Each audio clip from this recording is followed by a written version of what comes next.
રાલજ ગામમાં આવેલું વહાણવટી સિકોતર માતાનું મંદિર સ્થાનિક લોકો અતિ પ્રાચીન અને શ્રદ્ધાનું કેન્દ્ર છે. સિકોતર માતાનું ખાસ કરીને દરિયાઈ વ્યવસાય, વહાણ ચાલકો અને વેપારીઓને આરાધ્ય દેવી તરીકે માનવામાં આવે છે. તેથી તેમને વહાણવટી માતા પણ કહેવામાં આવે છે.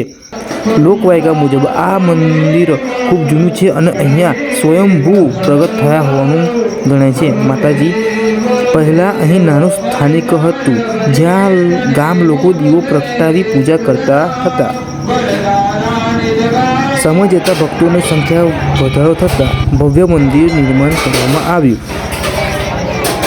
જૂના સમયમાં ગુજરાતના વેપારીઓ દરિયાઈ માર્ગે વેપાર માટે જતા. તેઓ સફર પહેલાં સિકોતર માતાની માનતા રાખતા.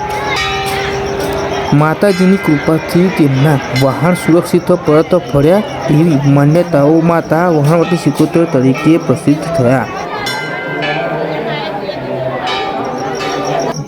મારા બાળપણના મિત્રો પણ અત્યારે મળી ગયા.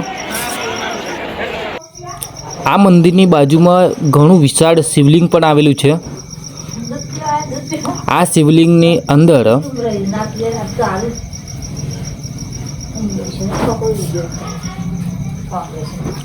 આજે મહાશિવરાત્રિના દાડે ઘણા ભક્તો દર્શન કરવા માટે આવે છે.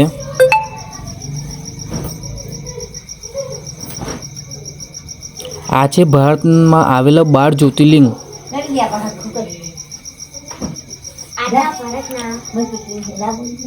આ મંદિરની અંદર પરિક્રમામાં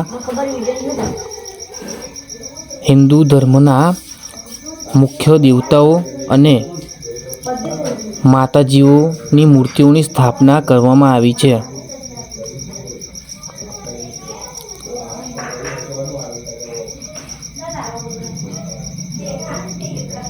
આપ જોતા જ રહેજો.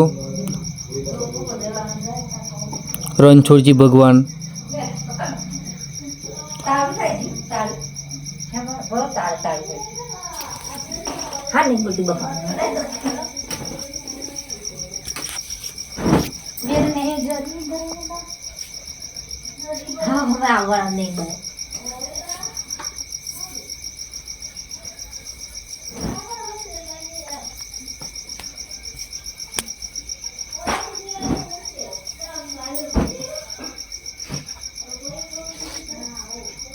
આ દશામાં છે, મેરડીમાં છે, ચામુંડા માતા.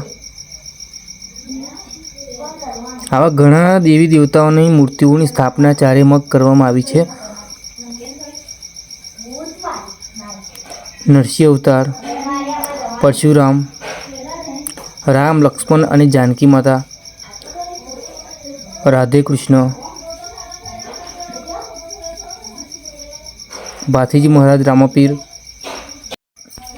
આજે શિવરાત્રિના કારણે ઘણા દેવતો ભક્તિ ભક્તો જલ અભિષેક કરવા માટે આવે છે.